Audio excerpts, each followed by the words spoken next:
അമേരിക്കയുടെ സമ്മർദ്ദത്തിനും ഉപരോധങ്ങൾക്ക് മുന്നിൽ ഇറാൻ വഴങ്ങില്ല എന്ന് തുറന്ന പ്രഖ്യാപനവുമായി വീണ്ടും രംഗത്തെത്തുമ്പോൾ ആഗോള രാഷ്ട്രീയ വേദിയിൽ സംഘർഷത്തിന്റെ തീവ്രത മറ്റൊരു ഉയരത്തിലെത്തുകയാണ്.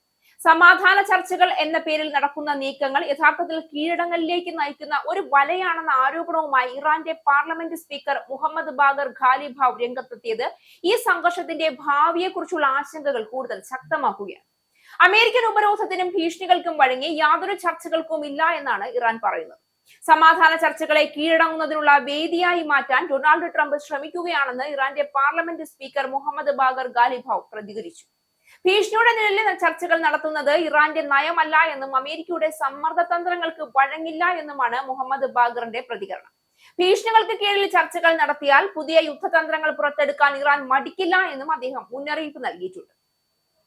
ട്രംപിന്റെ നയങ്ങൾക്കെതിരെ കടുത്ത ഭാഷയിലാണ് ഖാലിബാഫ് പ്രതികരിച്ചത്. ഹോർമൂസ് കടലിടുക്കിൽ ഇറാനിയൻ കപ്പൽ പിടിച്ചെടുത്ത നടപടി മേഖലയിൽ വലിയ പ്രത്യാഘാതങ്ങൾ ഉണ്ടാക്കുമെന്ന് അദ്ദേഹം പറഞ്ഞു.